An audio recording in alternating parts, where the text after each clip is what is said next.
Everyone, welcome to my YouTube channel एडको classes. My name is Manish. आप देख रहे हैं एडको क्लासेस को। सबसे पहले आप सभी को बहुत बहुत थैंक यू मेरे चैनल के साथ जुड़ने के लिए। अगर ये वीडियो आप पहली बार देख रहे हैं तो प्लीज़ हमारे ये चैनल को सब्सक्राइब कर लीजिए और उसके बाद जो बेल आइकन है उसे प्रेस कर दीजिए ताकि हमारी हर वीडियो का नोटिफिकेशन आपको सबसे पहले मिले और आपकी प्रिपरेशन और भी अच्छी डायरेक्शन में मूव हो। तो आज मैं आपको साथ डिस्कस करने वाला हूँ असेसमेंट फॉर लर्निंग का एक particular topic, basic concept of assessment. इससे पहले मैं आप लोगों को डिस्कस किया था असेसमेंट ऑफ लर्निंग का ही बेसिक कंसेप्ट ऑफ मेजरमेंट। अगर आपने वो वीडियो नहीं देखा है तो प्लीज़ आप डिस्क्रिप्शन बॉक्स में जाइए, वहाँ पर लिंक दिया हुआ है, उसको आप क्लिक करके पहले आप बेसिक कंसेप्ट ऑफ मेजरमेंट आप देख लीजिए।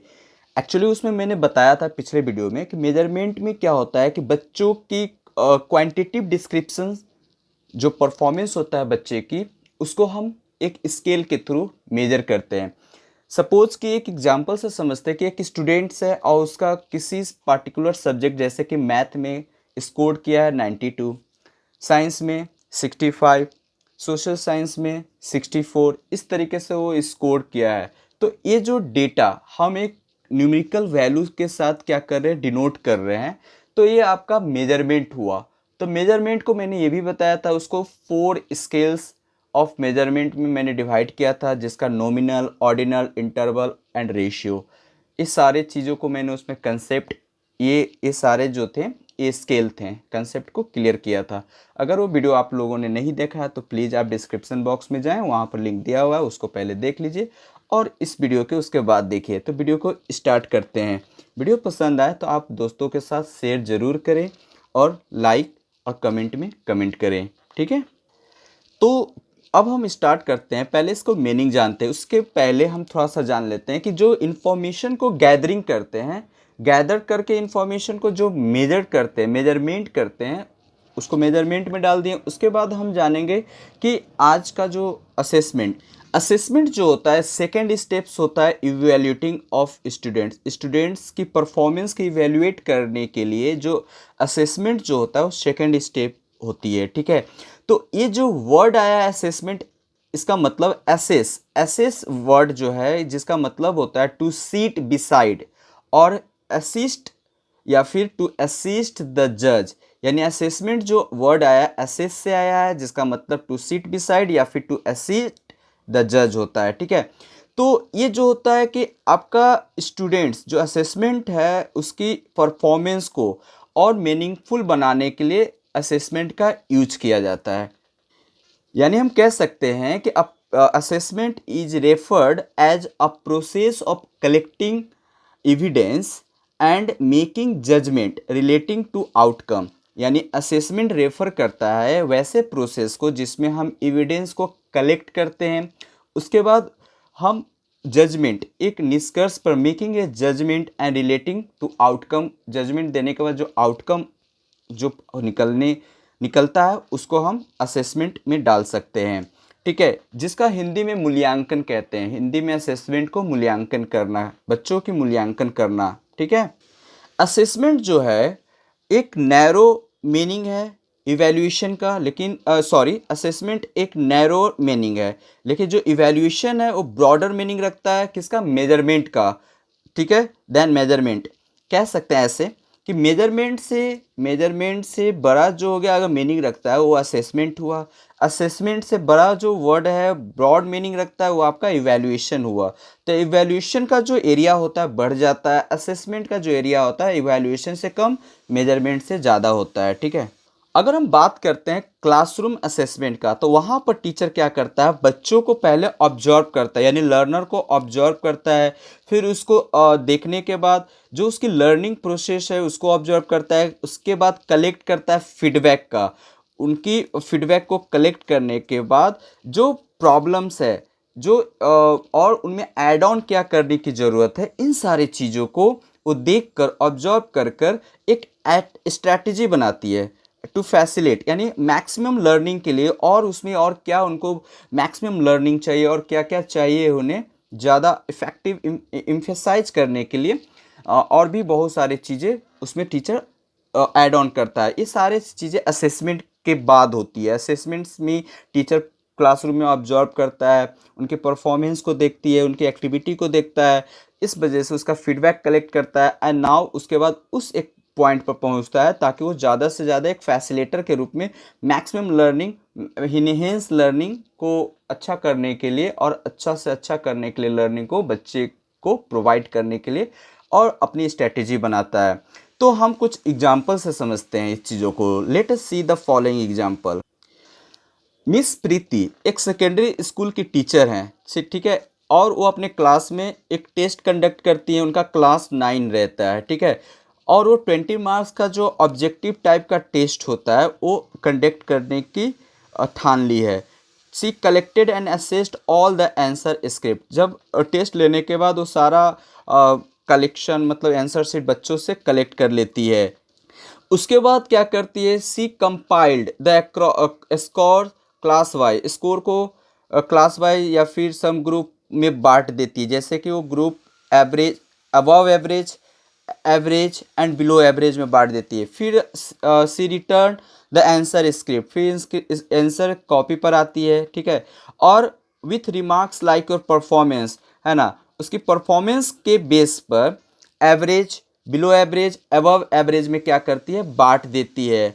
फिर जो मिस प्रीति जो टीचर्स हैं वो क्या करती है, आइडेंटिफाई करती है, कुछ देखती है कि कुछ टॉपिक जो है कि बहुत ज़्यादा नंबर में जो लर्नर्स है वो रिस्पॉन्ड ही नहीं किए हैं, हाँ, वेल और मेड मिस्टेक, उसमें बहुत सारा मिस्टेक किए हैं। तो उन्होंने डिसाइड किया इस बेस पर कि provide additional activity for those topic in order to facilitate learner, है ना, इसको कैसे उनको और फैसिलिटेट करना है।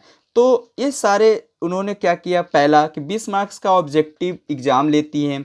उसके बाद उसको उन्होंने क्या की कि सी कलेक्ट सारा डेटा को कलेक्ट कर ली, आंसर शीट को कलेक्ट कर ली और उसको स्कोर वाइज क्या करती, बांट देती है। एक ग्रुप जो बनाती है above average, average and below average. दूसरा उन्होंने देखा कि उनके परफॉर्मेंस के बेस पर एवरेज, बिलो एवरेज और अबव एवरेज में 3 डिसाइड कर बांट देती है। फिर वो क्या करती है कि बहुत सारा लर्नर ने बहुत सारे कुछ ऐसे टॉपिक्स होते हैं जिसमें मोर देन जो लर्नर्स है उन्होंने अपनी अ, उसमें रिस्पॉन्ड ही नहीं किया, बहुत सारे मिस्टेक किया है, ठीक है। इन सारे चीज़ों को उन्होंने एक टेबल बनाकर चीज़ों को देखा। तो based on above passage mark in front of following statement whether it was measurement या असेसमेंट। अब आपसे क्वेश्चन से पूछा जाएगा कि इसमें कौन सा असेसमेंट क्वेश्चन अभी मैं देता हूं, उसमें मेजरमेंट और असेसमेंट होगा, कौन मेजरमेंट है और कौन असेसमेंट है, तो देखते हैं। अब आप देखिए, Preeti assigned 1 marks for correct answer and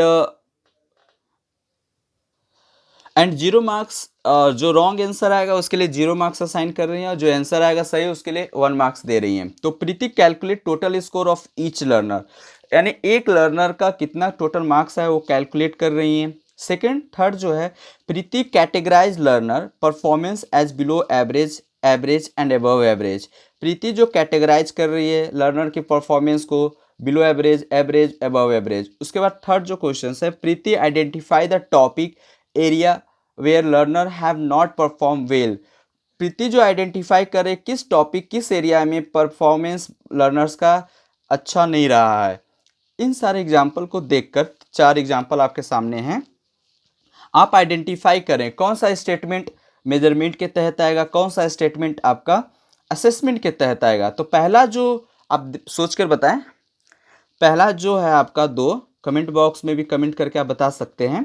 तो पहला जो आपका है फर्स्ट और 2, तो वो हो जाएगा आपका मेजरमेंट। पहला जो आपका है मेजरमेंट है, ठीक है।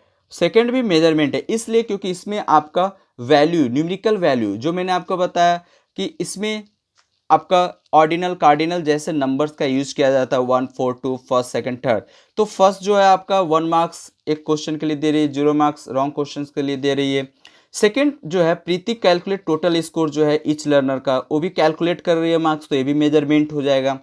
अब उन्होंने डिसाइड किया, कैटेगराइज कर रही है परफॉर्मेंस के बेस पर, average, below average, above average. तो ये जो आपका हो जाएगा असेसमेंट हो जाएगा, मूल्यांकन हो जाएगा। फिर फोर्थ ऑप्शन जो है, Preeti identify the topic area where learner have not perform well.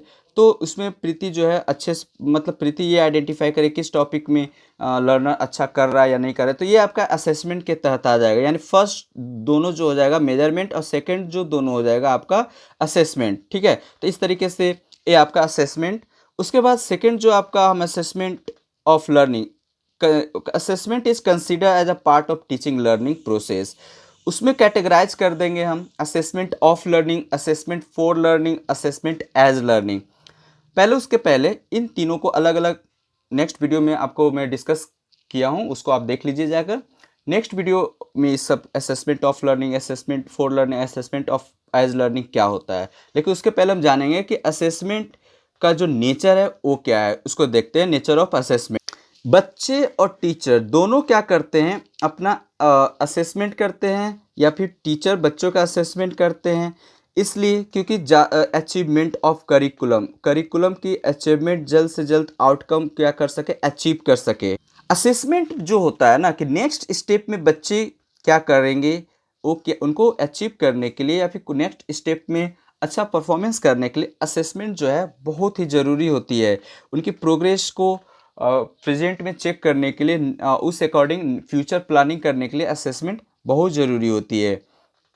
Classroom assessment में क्या होता है कि टीचर जो होता है कंटिन्यूअस मॉनिटरिंग करते रहता है स्टूडेंट्स की लर्निंग को, और इसमें स्टूडेंट्स को it gives students measure of their progress as learner के रूप में स्टूडेंट्स को मेजर करने का एक प्रोग्रेस रिपोर्ट बनाने का एक तरीका देता है असेसमेंट। प्रोसेस ऑफ लर्निंग, यानी स्टूडेंट का जो प्रोसेस ऑफ लर्निंग होता है उसको ऑब्जर्व करने का, स्टूडेंट की ऑब्जर्वेशन, यानी कह सकते हैं कि असेसमेंट प्रोवाइड करती है अपॉर्चुनिटी बच्चे की जो लर्निंग प्रोसेस है उसको क्लोज ऑब्जर्व करने का एक अपॉर्चुनिटी प्रोवाइड करती है। ये हमारा असेसमेंट, ये सारा नेचर हो जाएगा। फिर उसके बाद टीचर को हेल्प करता है असेसमेंट, उनके स्टूडेंट्स की लर्निंग कैसा है, उसकी feedback and how they respond to particular teaching approaches. और पार्टिकुलर मतलब एक क्लास से बहुत सारे ऐसे बच्चे होते हैं जिनका काफ़ी ज़्यादा मतलब अच्छी परफॉर्मेंस होते हैं, पढ़ने में बहुत अच्छे होते हैं, कोई कम वीक होते हैं, तो सबको एक साथ एक जैसा पढ़ाना ये उचित नहीं है। तो इसलिए टीचर्स क्या करते हैं, असेसमेंट करते हैं कि कौन बच्चा कितना लेवल है और उसको कैसे पढ़ाया जाए। ठीक है, तो इसलिए टीचर्स क्या करते हैं, अलग अलग स्ट्रैटेजी को यूज करते हैं, use variety of strategy. 4 fundamental element है लर्नर सेंटर असेसमेंट का, जैसे कि formulate statement of intended learning outcome, future planning के जो आउटकम है वो फॉर्मुलेट स्टेटमेंट के अकॉर्डिंग होता है। डेवलप या सिलेक्ट असेसमेंट जो होता है, डेवलप या सिलेक्ट असेसमेंट टू मेजर, यानी हम लोग असेसमेंट को मेजर करने के लिए हम लोग सिलेक्ट करेंगे या फिर उसके बच्चे की परफॉर्मेंस को डेवलप करने के लिए असेसमेंट करते हैं। Create experience leading to outcome, ठीक है, जो एक्सपीरियंस होता है वो लीड करता है बच्चों के आउटकम, मतलब रिजल्ट अच्छा देने में इंपॉर्टेंट रोल प्ले करता है। Discuss and use assessment result to improve learning, ये आपका 4 एक दूसरे से रिलेटेड है। और आप यहाँ से देख लीजिए ये डिस्कस, उसके बाद फिर से शुरू से आ जाता है। असेसमेंट में अगर फंक्शन की बात करें तो फंक्शन ऑफ असेसमेंट आपका हो जाएगा क्या क्या, कैसे आप असेसमेंट कर सकते हैं बच्चों का, कैसे मूल्यांकन कर सकते हैं बच्चों का। तो first one is monitoring the progress, बच्चे का प्रोग्रेस को मॉनिटर करो, आप देखो। डिसीजन मेकिंग है ना, screening, diagnostic process, diagnosis process से हम यूज कर सकते हैं। डायग्नोसिस प्रोसेस क्या होता है कि इसमें बच्चे को टेस्ट ले सकते हैं, वाइवा मतलब कुछ ओरल कुछ पूछ सकते हैं शॉर्ट टर्म के लिए, तो इस तरीके से उसका डायग्नोसिस कर सकते हैं बच्चों का, उसकी लेवल को हम लोग समझ सकते हैं, जांच सकते हैं। Placement of student remedial courses, बच्चों की जो रिमेडियल मतलब जो मिस्टेक्स होता है उसको रिमेडी करके या फिर उसको हम सही करके क्या कर सकते हैं, सुधारने का मौका दे सकते हैं, ऐड ऑन कर सकते हैं। फिर इंस्ट्रक्शनल प्लानिंग कर सकते हैं, इवैल्यूएशन ऑफ इंस्ट्रक्शनल प्रोग्राम बना सकते हैं, फीडबैक ले सकते हैं, और बच्चों को सबसे बड़ा इंपॉर्टेंट होता है मोटिवेट कर सकते हैं। अगर बच्चा का परफॉर्मेंस लूज हो रहा है तो उसको मोटिवेट करना है।